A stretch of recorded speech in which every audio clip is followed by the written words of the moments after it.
역대상 23장 24절부터 26절까지입니다. 이는 다 레위 자손이니 그 조상의 가문을 따라 계수된 이름이 기록되고 여호와의 성전에서 섬기는 일을 하는 20세 이상 된 우두머리들이라. 다윗이 이르기를 이스라엘 하나님 여호와께서 평강을 그의 백성에게 주시고 예루살렘에 영원히 거하시나니 레위 사람이 다시는 성막과 그 가운데에서 쓰는 모든 기구를 맬 필요가 없다 한지라. 아멘. 기도하겠습니다. 오늘 이 시간도 하나님의 그 말씀이 우리에게 어떠한 내용으로 다가오는지 기대하는 가운데에서 성령의 도움을 구하며 듣고자 하는 저희가 되게 해주시옵소서. 예수님 이름으로 기도합니다. 아멘. 기독교인들에게 그 상식처럼 생각되는 것들이 많이 있는데 전부라고 할 수가 있습니다. 그 중에 하나가 이제 하나님은 믿는 자를 사랑하신다는 것이고, 그렇기 때문에 믿는 자를 힘든 일이 없게 하고 평강으로 인도한다. 그건 아마 모든 기독교인들이 공통적으로 갖고 있는 생각일 것입니다. 자, 그러다 보니까 만약 평강이 없고 힘든 일만 있다 그럴 때에는 이제 믿는 자가 뭔가 잘못한 게 있어서 하나님께 벌을 받는 것이다, 그렇게 생각을 하게 되죠. 자, 그런 상식적인 생각에서 이제 사람들은 하나님 자기를 평강으로 인도해 주시기를 그런 기도를 한단 말입니다. 이건 이제 이게 다는 또 아니에요. 이제 평강으로 인도받기 위해서 또 내가 잘해야 된다, 그런 전제 조건을 또 세우게 되는 것이죠. 잘한 것이 없는 그런 나를 하나님께서 평강이라고 하는 그런 좋은 것으로 인도할 리가 만무하다. 자, 그런 생각들이 이제 기독교인들 속에 굳어져 있단 말입니다. 이제 목사도 그런 상식에서 설교를 하기 때문에 교인들은 이제 자기 생각에 맞는 그런 말로 받아들이면서 이제 그대로 따르게 되는 것이죠.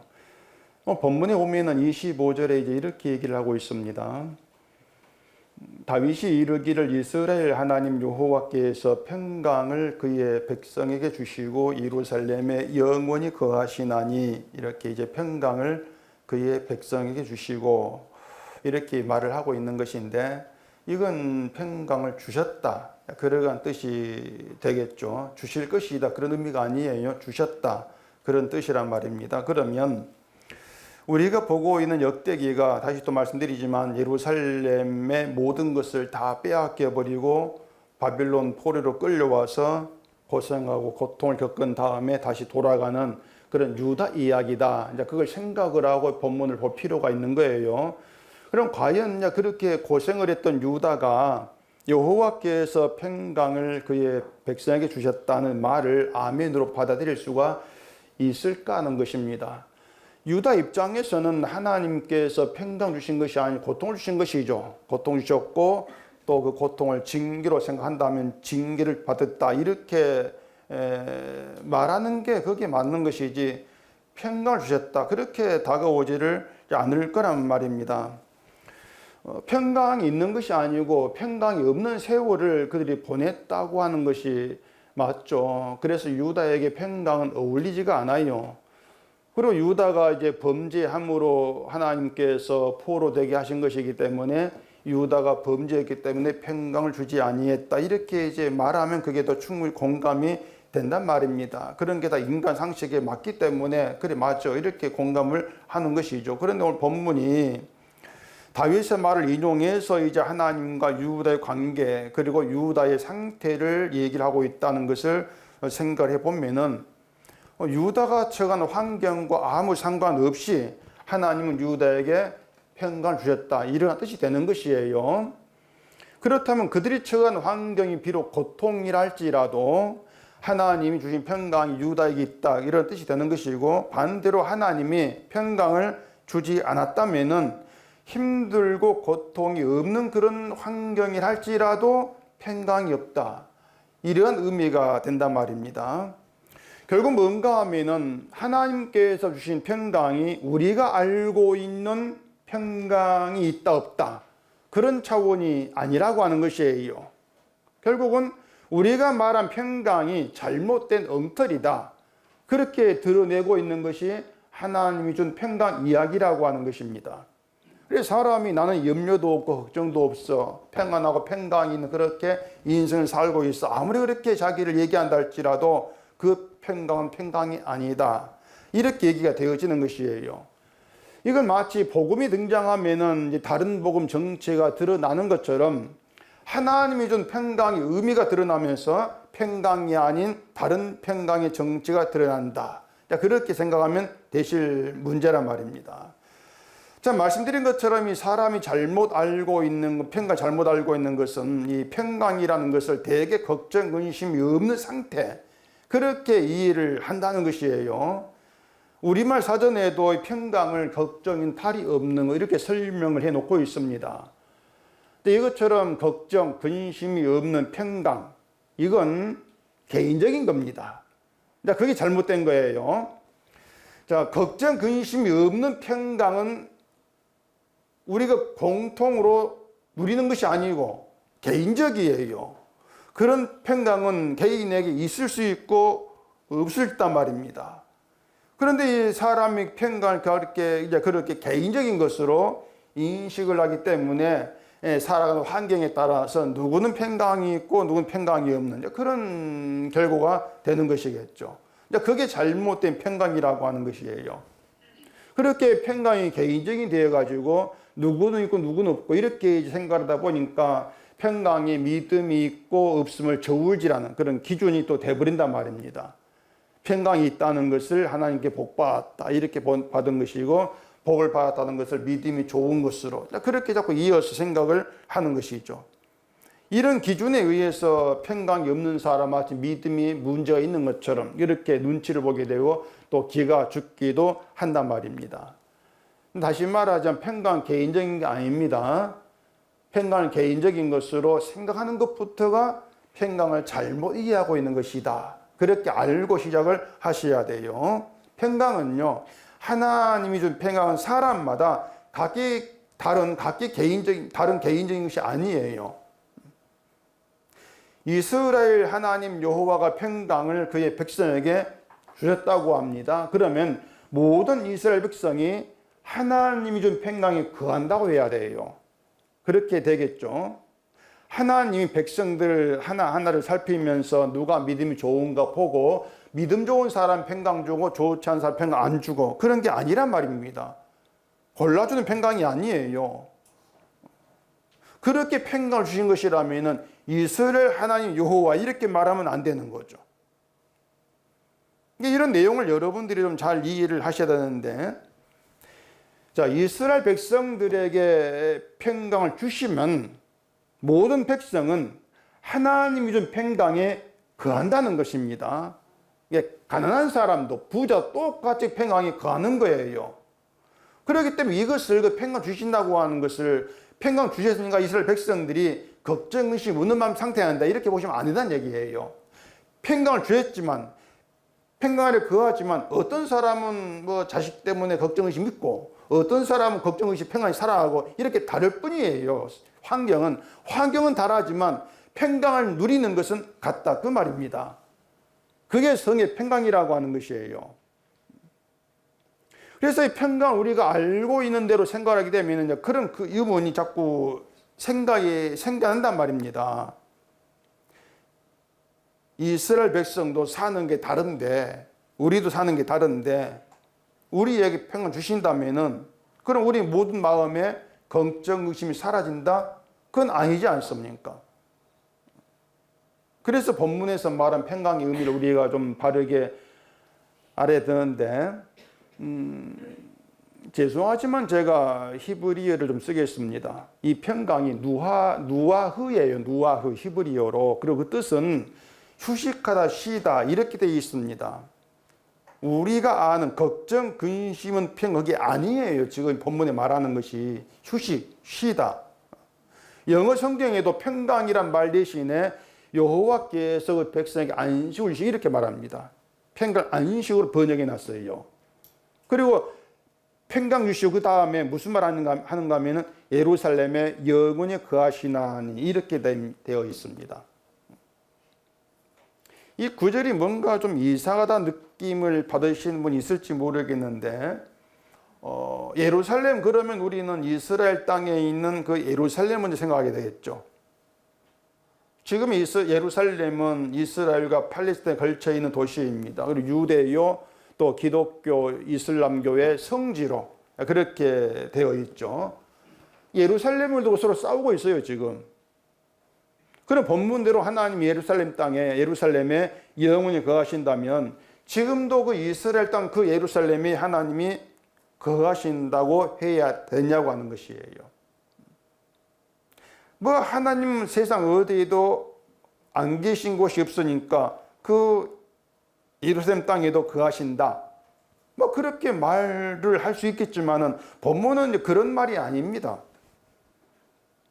예루살렘에만 하나님이 거하신다는 것이에요. 예루살렘에만. 자, 하나님이 평강을 그의 백성에 주십니다. 그건 하나님이 평강의 왕이란 뜻이에요. 평강의 왕이란 뜻이에요. 그렇게 평강의 왕으로서 예루살렘에 영원히 거하신다고 하는 것은 예루살렘이 평강의 나라다, 그 뜻입니다. 평강의 나라다. 좀 어렵고 좀 복잡할 건데 좀 참고 들으시기 바랍니다. 이게 좀 중요한 내용이어서 제가 말씀을 드리지 않을 수가 없어요. 좀 참고 좀 잘 들으시면 좋겠습니다. 다시 성경을 좀 천천히 보십시다. 지금부터 제가 말을 천천히 할게요. 천천히. 자꾸 빨라지려고 하는데 설교 내용은 기니까 제가 자꾸 말이 빨라지는 거예요. 여호와께서 평강을 그의 백성에게 주시고, 여기에서 그 백성은 하나님 백성이에요. 하나님 백성이다. 그의 백성, 하나님 백성이라는 것입니다. 하나님의 백성에게 평강을 주시는데 그 평강이, 자, 이제부터 너희는 평안히 잘 먹고 잘 살아라, 그런 취지의 평강이 아니라는 것입니다. 하나님이 평강을 주신다고 하는 것은 그 평강은 이 땅에 있는 것이 아니란 뜻이에요. 세상에 있는 것이 아니고 하나님께 있는 하나님의 평강을 얘기합니다. 자, 계속 말씀드렸지만은 우리가 아는 평강으로 일하게 되어지면은 하나님을 믿지 않는 사람도 걱정, 근심 없이 잘 산다는 점에서 평강이 우습게 돼요. 그렇잖아요. 우리가 아는 평강, 그런 평강은 하나님이 없이도, 하나님이 주지 않아도 얼마든지 누릴 수가 있다는 얘기입니다. 그러니까 그런 평강을 누리는 점에서는 불교의 성녀가 더 탁월해요. 더 뛰어나죠. 그 불교의 성녀들 산에 틀박히고 또 굴 속에 들어가서 왼매기를 하면서 자기 마음 다스리고 평안하게 하는 일, 월등하단 말입니다. 목탁 똑똑똑 두드리면서 마음이 쫙 가라앉아요. 여러분 목탁 소리 안 들어봤죠? 전 좀 듣거든요. 듣고 있으면 마음이 이상하게 좀 쫙 가라앉아요. 아주 신기한 그 소리예요. 그렇게 사람이 스스로 자기 마음을 다스리는 그런 방법으로도 가질 수 있는 평강을, 그런 평강을 하나님 주신다, 이렇게 말하면 평강이 우습게된다, 그 말입니다. 우스워지는 것이죠. 그런 점에서 하나님은 세상에 없는 평강을 주신다, 그렇게 얘기를 하시라는 것이에요. 그리고 그 평강은 한 사람 한 사람에게 너 평강 줄게, 너 줄게, 이렇게 하시는 것이 아니고 모든 백성을 하나님 평강에 거하게 하시는 거예요. 그게 주신다, 그 뜻이란 말입니다. 하나님 평강 자기 내 보내시는 것이죠. 그 평강을 있게 하시는 것이에요. 그래서 이스라엘 그 백성이라고 하는 것은, 하나님 백성이라고 하는 것은 하나님 평강 함께 공유를 해요. 나는 일단 없지, 이것이 아니에요. 함께 공유를 해요. 그런 관계로 함께하는 이스라엘이다, 이렇게 얘기가 되어진단 말입니다. 하나님이 평강의 왕이시고 그 평강을 자기 백성들이 주셔서 모두가 평강이 있게 하신 것을, 그게 예루살렘, 이렇게 일하시면 되는 것이에요. 그래서 하나님이 영원히 거하신다는 예루살렘은 땅에 있는 예루살렘을 말하지 않습니다. 땅에 있는 게 아니에요. 창세기 14장 보십시다. 그냥 지금 제 상태가 심장이 두근두근 뜁니다. 긴장이 되고. 왜 그런가 하면은 여러분 이해를 못할까 봐서. 여러분 너무 제가 죄송하니까 제가 힘들어요. 제가 이걸 원고를 적으면서 어떻게 하면 쉽게 할까 하면서 쉽게 적어놨는데도 여러분 좀 어렵지 아니할까 뭐 그런 느낌이 드는데 하여튼 들어보십시다. 성령이 또 뭐 은혜 주시면은 또 뭐 이해가 되시겠지만 아시겠지만 창세기 14장 18절입니다. 살렘 왕 멜기세덱이 떡과 포도주를 가지고 나왔으니 그는 지극히 높으신 하나님의 제사장이었더라. 자, 여기 멜기세덱 이 이름 들어보셨을 건데 이 멜기세덱을 살렘 왕으로 말합니다. 살렘 왕. 여기에 살렘은 예루살렘의 고대 이름이에요. 예루살렘을 지칭하는 것이에요. 이렇게 말하면 이제 멜기세덱이 살렘 왕이라는 거 빼놓고 다른 게 아는 게 없겠죠. 이걸 또 신약에 자세하게 설명한 내용이 있습니다. 히브리서 7장으로 가보십시다. 히브리서 7장 1절입니다. 이 멜기세덱은 살렘 왕이요 지극히 높으신 하나님의 제사장이라 여러 왕을 쳐서 죽이고 돌아오는 아브라함을 만나 복을 빈 자라. 아브라함이 모든 것의 10분의 1을 그에게 나누어 주니라. 그 이름을 해석하면 먼저는 의의 왕이요 그 다음은 살렘 왕이니 곧 평강의 왕이요 아버지도 없고 어머니도 없고 족보도 없고 시작한 날도 없고 생명의 끝도 없어 하나님의 아들과 닮아서 항상 제사장으로 있느니라. 이렇게 멜기세덱을 설명해 놓고 있습니다. 이 멜기세덱을 의의 왕, 평강의 왕 이렇게 얘기를 하고 있는데 아버지도 없다, 어머니도 없다, 족보도 없다, 시작한 날도 없다, 생명도 끝도 없다. 이게 멜기세덱이라고 하는 거죠. 이 땅에 이런 사람 없어요. 이 땅에 있는 사람은 아버지 있고 어머니 있고 시작이 있죠. 생일이 있으니까 시작이 있죠. 생명 끝도 있지 않습니까? 근데 그 모든 게 없어요. 그래서 멜기세덱은 이 땅의 사람이 아니란 뜻이에요. 그래 하나님의 아들과 닮았다. 하나님의 제사장 이렇게 얘기를 한단 말입니다. 땅의 제사장이 아니에요. 하늘에 있는 존재다.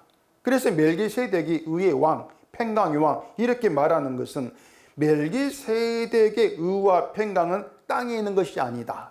하늘에 있는 것이야. 이 뜻이 되는 것이죠. 그럼 멜기세덱의 의를 우리가 받는다. 평강을 받는다고 하는 것은 하늘의 의, 하늘의 평강을 받는다. 이런 뜻이 된단 말입니다. 그게 무슨 말이냐면은 이 땅에서 우리가 알고 있는 의와 평강 가짜 그 뜻이에요. 아시겠습니까? 결국 뭔가 사람들이 내가 의를 행하면 그 행함이 의로운 것으로 인정받아 가지고 구원도 받고 복도 받게 되는 것 이렇게 생각하는데 하나님이 의로 여기시는 것은 땅이 아니라 하늘로부터 온다는 얘기입니다. 그러니 기독교인들이 내가 의를 행하면 그 행함이 하나님 기쁘게 하는 의가 되어서 복받겠지 다 가짜란 것이에요. 그런 의는 땅에 있는 것이야. 그건 의가 아니야. 가짜야. 이걸 얘기한단 말입니다. 평강도 마찬가지입니다. 앞에 계속 얘기했지만 우리가 이 땅에서 걱정의식 없이 평안 누리는 그 평강 그건 아니야. 그건 하늘로부터 평강이 아니야. 그럼 그건 가짜야. 그걸 얘기를 하고 있는 것이에요. 멜기세덱이 의의 왕이니까 멜기세덱으로부터 오는 의만 의로 인정한다는 것입니다. 또 멜기세덱으로부터 오는 평강을 평강으로 인정한다는 것이에요. 그게 천국의 평강이라는 것입니다. 그 평강을 천국에서 계속 누린다는 것이지 이 땅에 있는 평강, 걱정의식이 없는 그런 평강은 천국 가면 의미가 없어요. 그것은요. 천국에 그런 평강이 없지 않습니까? 땅으로 끝나버리는 것이지. 그리고 하늘의 존재인 멜기세덱이 왕으로 있는 살렘은 땅이 아니라 결국 하늘인 조시다. 하늘인 성이다. 그 뜻이 되는 것이에요. 살렘이 예루살렘 얘기한다고 했으니까 하나님이 영원히 거하신다는 그 예루살렘은 하늘에 있는 성, 그걸 의미하는 것으로 볼 수가 있죠. 이걸 요한계시록 21장에서 하나님께로부터 하늘에서 내려오는 거룩한 이렇게 말합니다. 하늘에서 내려온 예루살렘, 그걸 얘기를 해요. 그 예루살렘이 땅과 하늘 두 군데 있는 것이 아니고 땅에 있는 예루살렘은 하늘의 예루살렘을 보여주는 그림자와 같은 것이고 그냥 그림자일 뿐이고 하늘에 있는 예루살렘이 하나님이 영원히 거하신 진짜 예루살렘이다. 그런 의미란 말이에요. 그 예루살렘을 평강의 나라다. 그 뜻이고 하나님이 좀 평강을 누리는 그 백성들이 그 예루살렘 속한 백성들 이렇게 얘기가 되어진단 말입니다. 복잡하죠? 그냥 넘어가세요. 그냥 그렇게 듣고. 그래 지금 이스라엘 땅에 있는 예루살렘은 성경 예루살렘이 아니에요. 이스라엘도 성경에 있는 그 이스라엘이 아니란 말입니다. 그럼 이제 우리가 알아야 되는 것은 평강에 대한 거죠. 평강이 뭐냐 이걸 알아야 되겠죠. 평강의 나라가 하나님이 거하신 예루살렘이니까 평강을 알면 예루살렘도 알게 되는 것입니다. 하나님이 준 평강이 우리가 이 땅에 누린 평강이 아니라면 어떤 평강이지? 일단 말씀드린 것처럼 땅에는 평강이 아니니까 땅에서의 형편과 환경으로 평강이 있다 없다 말하면 안 돼요. 여러분이 어떻게 살아가든 매일 룰루랄 하면서 놀고 먹고 살아가든 그걸 가지고 난 평강이 있어 절대로 말하면 안 되는 겁니다. 늘 하루하루 삶이 걱정의식 가득하다 할지라도 그것 때문에 난 평강이 없어 그렇게 말해도 안 되는 거예요. 일단 그걸 아셔야 돼요. 그래서 바벨론 포로가 되어서 고통을 당한 환경에 있는 유다라 할지라도 그걸 두고 평강이 없다 이렇게 말할 수가 없다는 것입니다. 육체적, 심적으로 고통을 당하고 하루하루가 힘든 세월을 보내는데 그래도 하나님이 좀 평강이 있다면 그 평강은 이건 우리가 알지 못한 것이구나 그렇게 생각을 하셔야 되죠. 지금부터 평강을 설명해 드리겠습니다.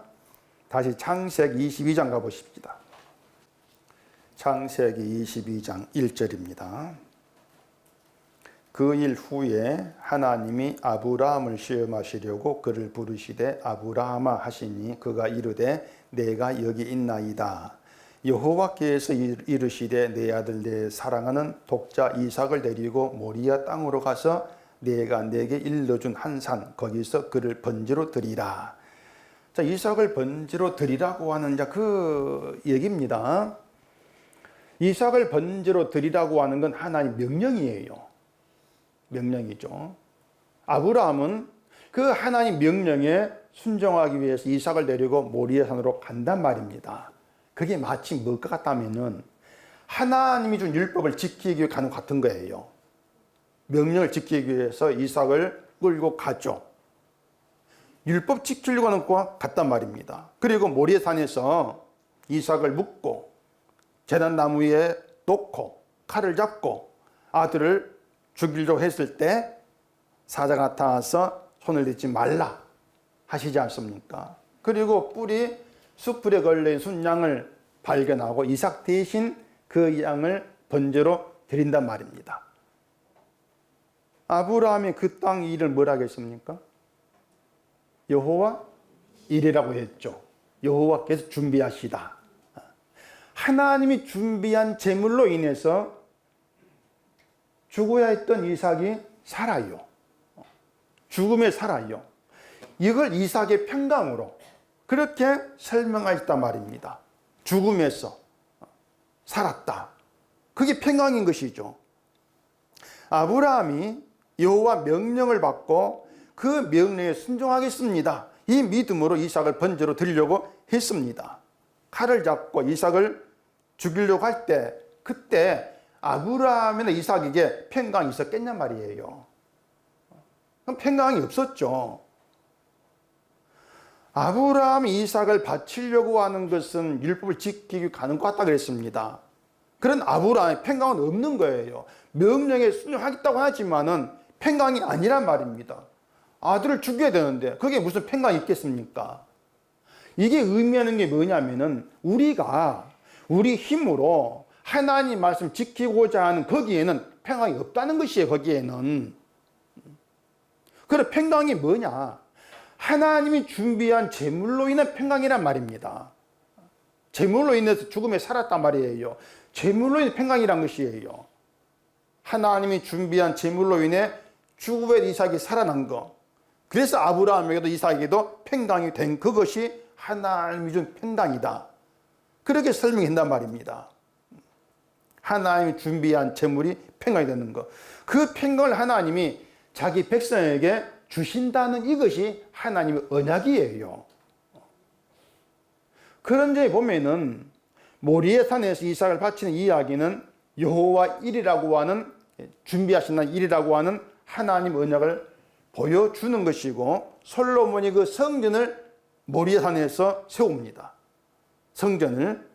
그럼 그 성전이 하나님의 언약의 성취를 보여주는 것이죠. 그 성전이. 그러니까 성전이 하나님이 준비한 제물 바치는 것을 성전으로 나타내신 것이에요. 그 성전의 언약이 있고 언약의 성취가 들어있단 말입니다. 그 성전 있는 곳을 예루살렘이라 이렇게 하는 것은 예루살렘이 하나님의 언약으로 이루어진 평강의 나라다. 그렇게 이제 생각하시면 되는 것이에요. 이러한 구약 이야기가 가리키는 곳 한 사람입니다. 누구예요? 예수님이죠.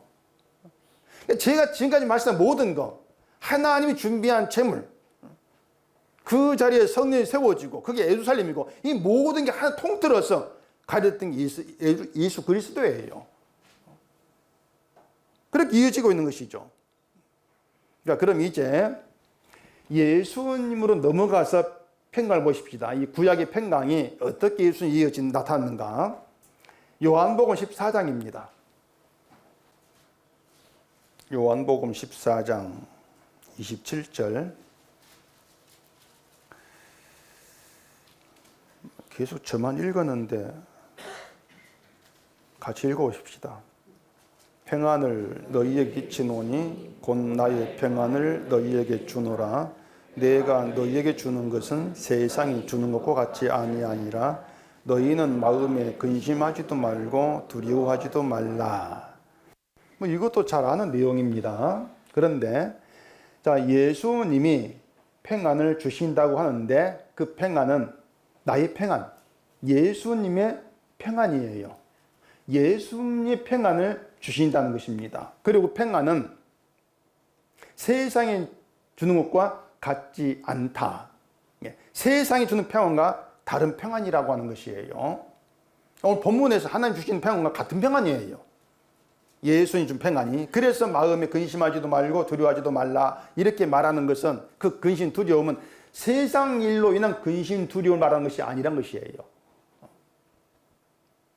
자, 어쨌든 예수님이 나의 평안을 주신다고 했는데 이건 제자들에게 하신 말씀입니다. 그러면 제자들 평안받고 끝나느냐? 그건 아니죠.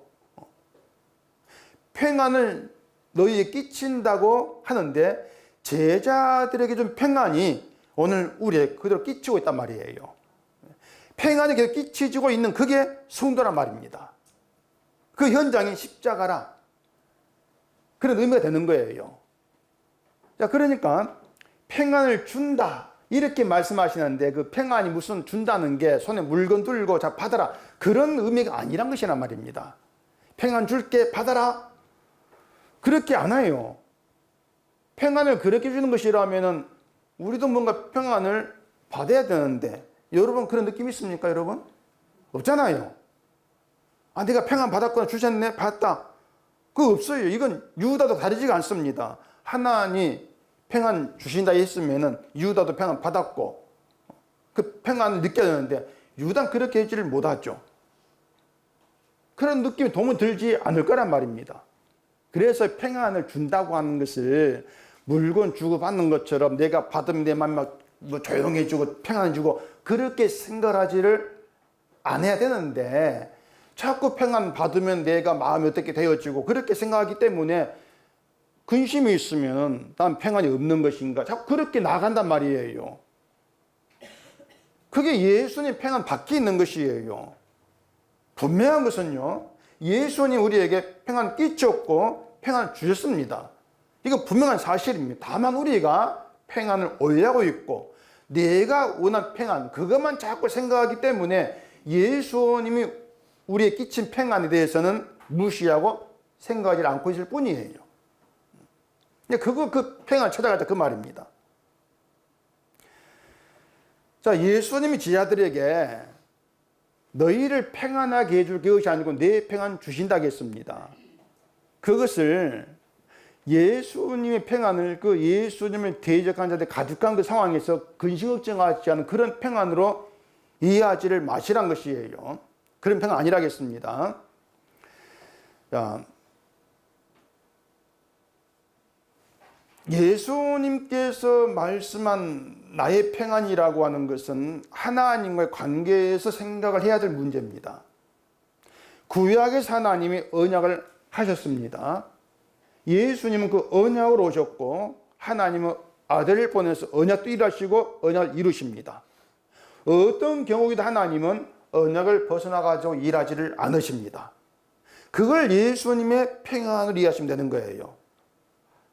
하나님의 관계에서 내 아버지는 언약도 일하신다. 난 그 언약대로 왔고 언약이 있어. 그게 평안이란 말입니다. 그렇게 오면은 예수님이 나의 평안이라고 하신 것은 하나님의 언약으로 오셔서 다 이루신 그걸 평안으로 의미하는 것으로 이해하시면 되는 거예요. 예수님의 다 이루심이 우리에게 평안이란 말입니다. 예수님은 십자가에서 언약을 다 이루심으로 우리에게 평안을 끼치시는 거예요. 그럼 우리가 예수님이 준 평안이 있다고 하는 것은 예수님의 다 이루실 믿는 믿음에 있다 그 뜻입니다. 그게 평안 가운데 있다는 것이에요. 자, 어쨌든 평안이 없다는 것은 근심이 없다는 뜻이 되는데 근심이 없어요. 평안이 있다면 평안이 아니 있다면 자꾸 말이 꼬인다 이렇게 긴장이 되니까. 자, 예수님이 준 평안이 있을 때는 근심이 없습니다. 만약 그 평안이 없으면 근심이 있어요. 그러면은 예수님이 준 평안이 없을 때 나오는 근심, 그게 뭐겠습니까? 다 이루었다는 평안이 없는 사람에게서 필히 나오는 근심은 내가 일한 것이 없으면 구원이 안 될 것 같은 그 근심이란 말입니다. 내가 믿음이 안 좋네. 내가 주를 일한 게 없어. 이런 내가 구원 받을 수 있을까? 그 근심이에요. 그 두려움이에요. 예수님이 좀 평안이 없는 자에게는 그런 근심과 두려움이 있을 수밖에 없어요. 왜? 자기를 바라보니까. 근데 평안이 있을 때에는 근심, 두려움 없어요. 왜? 주를 바라보니까. 나를 안 보니까. 그 얘기란 말입니다.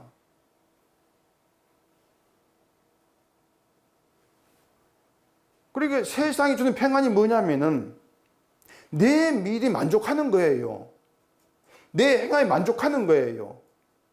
그게 세상이 주는 평안이에요. 그게 세상 방식이거든요. 세상 방식은 네가 잘해야 그것이란 말입니다. 네가 잘해야지. 이게 모든 종교가 얘기하는 것입니다. 부처를 믿든 하나님 믿든 귀신 믿든 믿는 자가 잘해야 돼요. 그래야 복을 받아요. 그런 조건이 밖에 있단 말입니다. 잘하면 그에 대한 보상으로 좋은 것 받고 죽어서 좋은 것이 간다. 이게 세상 방식이죠. 그렇기 때문에 내가 신앙생활 잘하고 착하게 살면은 좀 가겠지. 그런 평안을 가진단 말입니다. 그게 세상이 주는 것이고 예수님이 주는 평안은 그처럼 그 같지를 않다. 그 말은 예수님 평안에는 네가 잘할 이게 없다 그 뜻입니다. 우리가 잘한 것이 없어요. 근데 왜 그런지 그 이유는 여러분들 아실 겁니다. 누가 잘했습니까? 예수님이 잘하신 일이 있단 말입니다. 예수님이 십자가에 죽으신 것은 하나님께 만족이 된 일입니다. 하나님이 예수님 죽으려 할 때 죽지 마라 내 아들 말리지 않았어요. 기뻐했죠 죽으심을. 아들 죽어서 기뻐서 그것이 아니고요. 하나님의 아들이 죽으심이 언약을 다 이루심이 되기 때문에 그게 하나님께 만족이라는 것입니다. 이것을 참 잘했어요. 이렇게 표현해 보자면 참 잘했어요. 이 하나님의 만족을 예수님이 자기 평안에 담아서 우리에게 주신다. 그렇게 받아들이면 되는 것이에요. 그러면 우리가 받는 나에 끼친 예수님 평안에는 하나님 만족이 들어있다는 것입니다. 예수님의 일로 인한 하나님의 만족이 들어있는 평안을 우리 주시는 거예요. 참 잘했어. 이게 들어있던 평안이란 말이죠. 우리는 한 게 없는데 그 평안 가운데에서 참 잘했어요. 그렇게 만족됨을 우리가 누리는 거예요. 이게 성도란 것입니다. 그게 예수 그리스도 세계라 그 말이에요. 다시 얘기할게요. 예수님의 평안을 받은 성도고 평안에 있는 성도는요, 내 행함과 상관없이 아무 상관없이 참 잘했어요. 평가에 들어있는 겁니다. 그게 성도예요. 그리고 우리가 천국 가면은요, 우리는 갈 때면 내가 이걸 못했는데 그런 생각할 필요 없습니다. 심판에 서면 하나님은 우리에게 있는 평가, 예수의 피를 보고 참 잘했어요. 도장 확 찍어요. 여러분 초등학교도 도장 찍은 걸 알고 있는데 참 잘했어요. 도장 찍고 천국 간단 말이에요. 그게 평강이란 말입니다. 나를 볼 필요가 없으니까. 이렇게 말씀을 들어도 이해를 못하겠습니다. 그러면은 좀 곤란합니다. 제가 쉽게 말씀을 드렸고 계속 말씀 들어온 내용이기 때문에 결국 그 예수님이 준 평안이라고 하는 것은 다 이루었다는 말씀에 들어있는 놀랍고 신비한 은혜입니다. 여러분 생각해 보세요. 정말 한 게 없는데 칭찬 들을 일이 한 것 아무것도 없는데 심판대에 서서 하나님 참 잘했어요. 도장을 찍어준다. 놀랍고 신비한 은혜란 말입니다. 그 은혜가 십자가를 믿는 모든 성도에게 그대로 다 끼치고 있기 때문에 성도는 예수 안에서 언약의 완성이 있는 십자가 안에서 한치의 부족함이 없는 구원을 받는 거예요. 부족함이 없는 구원이에요. 이게 한마디로 말한 것이 평강, 평안이라고 하는 것입니다. 아까 평강이 히브리어로 휴식하다, 쉬다 그런 뜻이라고 했습니다. 우리가 열심히 일하고 난 뒤에 휴식하고 쉬는 그걸 말한 것이 아니에요. 쉰다는 건 하나님 몫이에요. 하나님이 쉬는 거예요. 일한 분이 하나님이시거든요. 그래서 쉰다는 건 하나님이 쉰다 이걸 말하는 것인데 하나님이 쉰다는 것은 힘들어 쉬는 것이 아니고요. 이 일을 다 마쳤어. 그 뜻이란 말입니다. 이 일을 다 마쳤어. 그 의미의 쉼이에요. 이게 또 안식일로 이어집니다. 안식일로. 안식일 평강과 연결돼요. 또 보십시다. 성경 출애굽기 20장 출애굽기.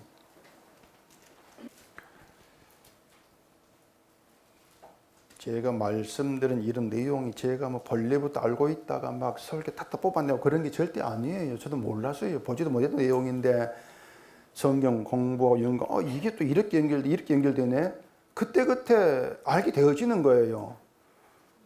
그래서 저는 성경 설교 그 연구하고 성경 공부하면서 이게 또 이렇게 되어지고 연결되어지고 여기에 또 이런 의미가 있고 그걸 제가 볼 때마다요. 저는 신납니다. 신이 나고 이게 성경이 이렇게 신기하구나. 내가 알았다고 하는 것이 왜 의미 없는 것이 이제 자꾸 깨닫는 거예요. 알았다는 게 무의미해요. 또 다른 게 튀어나오거든요. 그게 성경이에요. 출애굽기 20장 8절입니다. 안식일을 기억하여 거룩하게 지키라. 엿새 동안은 힘써 내 모든 일을 행할 것이나 일곱째 날은 내 하나님 여호와의 안식일인즉 너나 내 아들이나 내 딸이나 내 남종이나 내 종이나 내 가축이나 내 머무는 객이라도 아무 일도 하지 말라. 이는 엿새 동안이나 여호와가 하늘과 땅과 바다 그 가운데 모든 것을 만들고 일곱째 날 쉬었음이라. 그러므로 여호와가 안식일을 복되게 하여 그 날을 거룩하게 하였느니라. 안식일 계명이지 않습니까? 자, 창세기에서 하나님이 천지를 창조한 일을 다 마치고 일곱째 날에 쉬었습니다. 그 일곱째 날이 안식일인데 그 안식일은 하나님이 창조의 일을 다 마쳤다. 그런 의미의 날 안식일 그 뜻이란 말입니다. 그래서 안식일은 우리가 할 일이 없다는 것이에요. 하나님 일이 다 마쳤다는 것입니다. 우리가 할 일이 없다는 것이에요. 그런 의미에서 안식일에 쉬라 그 뜻입니다. 우리에게. 너희가 할 일이 없어 그 뜻이란 말이에요. 그러니까 뭐 네가 여세 동안 회사에 피곤할 건데 일곱째 날은 쉬고 예배 드려. 그런 안식일 없습니다. 하나님의 세상을 창조하시고 인간 창조했는데 그 인간은 하나님 말씀 어기고 선악 먹는 죄를 범합니다. 그렇게 인간 죄로 시작해서 이어지고 나온 것이 십자가예요. 죄로 시작해서. 그리고 그 십자가 드러난 그 과정에 하나님의 언약이 있단 말입니다. 언약이 계속 이어지면서 그 언약의 끝으로 십자가 튀어나오는 것이죠. 하나님 언약하시고 이루심을 증거하는 십자가로 하나님의 사랑과 공의를 증거하는 것입니다. 그래서 안식일에는 예수님이 다 이루시고 죽으신 십자가 들어있어요. 안식일에는. 창조 일만 들어있는 것이 아니고 창조를 시작해서 십자가에까지 그 일이 다 들어있는 게 안식이란 말입니다. 우리는 그 십자가를 믿음으로 안식일에 있는 거예요. 그게 뭐냐? 십자가를 믿는다고 하는 것은 구원에 내가 할 일이 없네요. 그게 안식일이에요. 예수님이 다 이루었네요. 내가 할 일 없습니다. 그러면서 예수님이 이루심을 감사하고 즐기는 거, 누리는 거, 그게 안식이란 말입니다. 그냥 회사 안 나가고 쉬는 그게 안식일이 아니에요. 그렇기 때문에 우리가 주일날 교회에 나와서 예배 드리는 그 주일에서도 그런 안식의 성경이 없습니다. 전혀 관계가 없어요, 안식하고. 오히려 사람들이요, 주일에 교회 와가지고 예배 드렸다는 것으로나 주일 지켰어. 그렇게 내가 하나님 말씀을 지킨 것으로 생각을 하고 교회에 나오는 것이 안식일을 지키지 않는 거예요.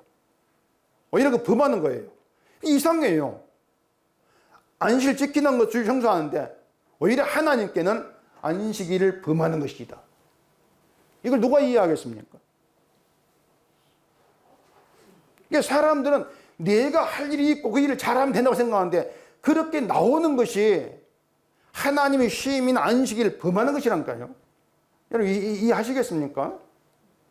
안식일은 내가 해당에 들어가면 안 돼요. 주일 성수는 기도든 뭐 성교든 뭐든지 간 내가 했습니다. 그게 들어가면 안식일이 아닌 거예요. 그래 예수님이 내가 안식일 주인이라고 했지 않습니까? 그게 뭐냐면은 그 안식일에 예수님이 한 일만 들어가요. 그런 의미에서 내가 주인 그 뜻이란 말입니다.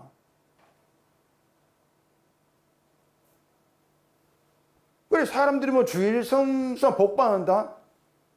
제가 제 말이 아니고 성경을 가지고 얘기하면은 주일 성수라고는 자기 행위를 드러냈고 그 행위를 죽게 나가면 복 아닙니다. 그건 저주예요, 그것은요.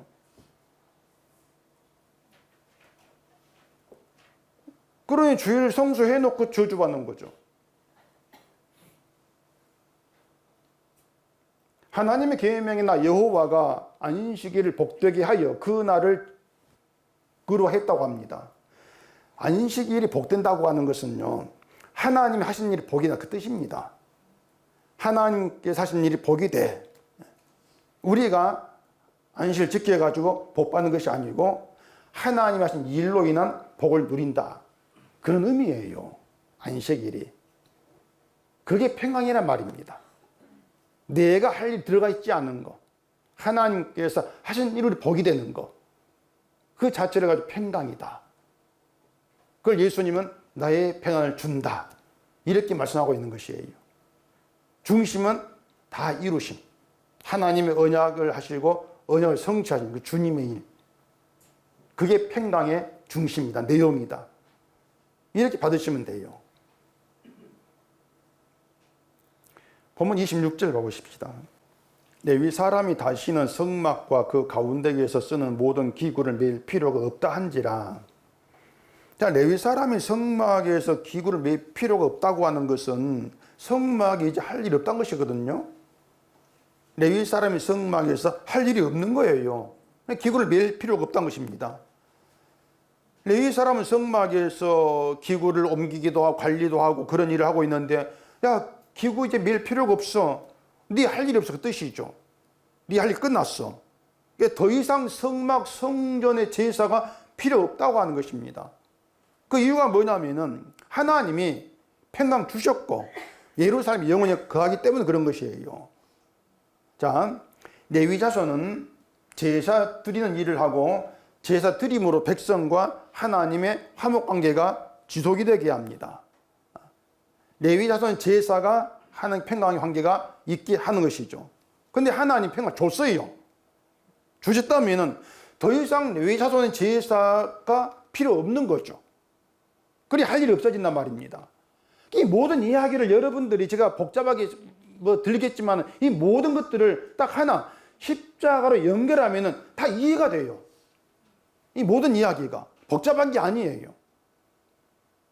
아론의 반차가 아니라 멜기세덱 반차를 따라오신 예수님이 영원한 대제사장 되시고 자기를 제물로 드린 그 제사로 하나님과 유언 화목관계 평강에 있게 하신단 말입니다.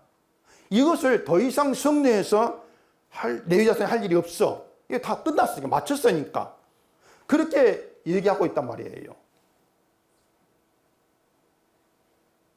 결국 하나님이 평강을 주신다. 그 안에는 십자가의 언약 이루실 주님이 다 포함되어 있어요.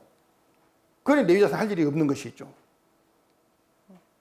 그렇게 레위 자손이 할 일이 없다고 하는 것은 우리가 하나님과 관계를 위해서 신앙을 위해서 우리가 할 일이 따로 없다 그 뜻이란 말입니다.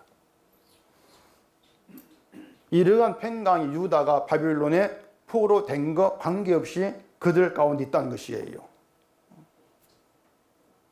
유다는 자기들이 여호와를 잘 섬기면 거기에 복이 되는 걸로 알았습니다. 그래 그 방식 가지고 여호와를 섬겨왔죠. 지금 사람들이 하나님 생김과 다르지가 않아요. 그런 유다에게 오늘 본문의 말은 너희가 한 일을 앞세워서 복받고자 하는 것은 하나님께 다 이루신 것을 모독하는 것이다. 그러니 너희는 망하는 것이 옳다 그것입니다. 너희는 망해야 돼. 그리고 참된 평강은 너희가 한 것과 무관하게 내가 주는 거야. 하나님께로부터 오는 거야. 그걸 보여주는 것이에요. 그렇게 해서 우리가 망하는 게 옳구나. 그런 생각을 그대로 가지고 예루살렘 돌아오라.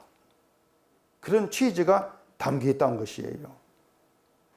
그것처럼 십자가 언약 안에 있는 성도에게는 계속 남아있어야 되는 것은요, 죄죠. 죄가 남아있다는 것은 나는 망하는 것이 옳습니다. 그렇게 자기를 바라보면 계속 유지가 돼야 돼요. 망하는 것이 옳은 인간이 열심히 신앙생활에 복받겠다. 이건 전혀 맞지가 않습니다. 그냥 하루하루가 망하는 것이 옳은 자에게 주어지는 감사하고 은혜일 뿐이란 말입니다. 하루하루가. 우리 하루하루는요, 예수 안에서는요, 진짜 부족함이 없는 겁니다. 세상을 보면 부족함이 천지죠. 그런데 예수 안에서 주를 바라보게 되면 부족함이 전혀 없어요.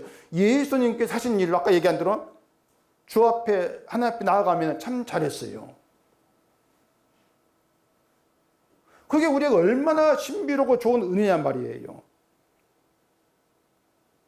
지금 내 처제가 마음에 안 든다? 왜 마음에 들지 않겠습니까? 내가 힘들고 잘할 것이 없고 나보다 못해 보이는 이게 싫은 것이에요.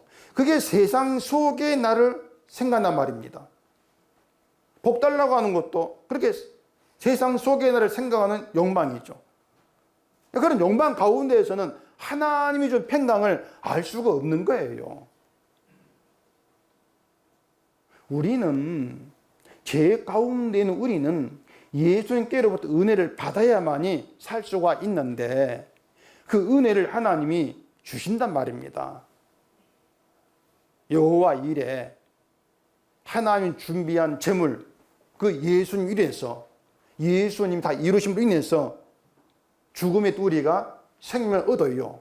부활에 참여가 된다는 것이에요. 다 예수 하신 일 때문에 그런 것이에요.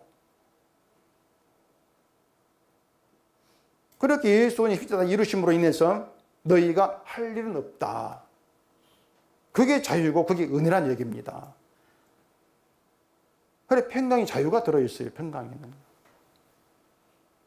이 은혜를 아는 자가 구원을 받는 것이고 모르면 저주에 있는 거죠. 그래서 유다가 바빌론 포로로 되어 있다. 예루살렘에 갔다. 부자다. 가난한 자다.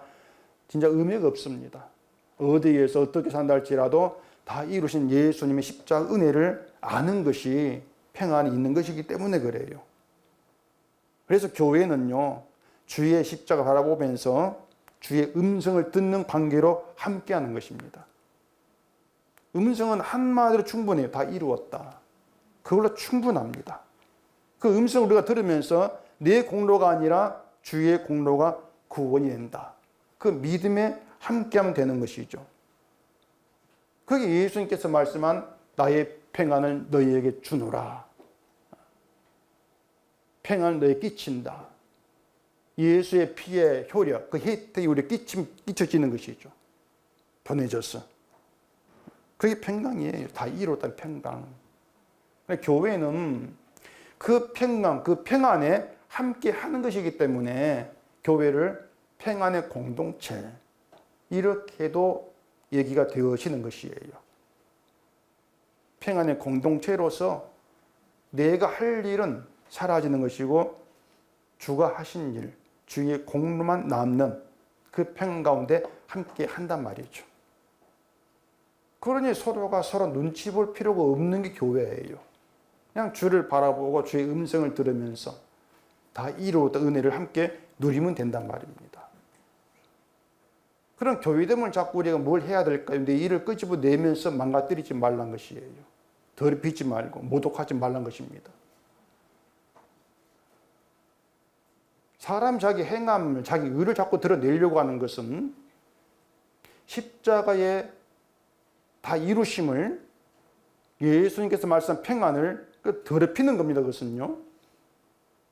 그래 바울이 그걸 다른 복음을 알겠어요. 그러면 저주를 받는다 이렇게 말했습니다.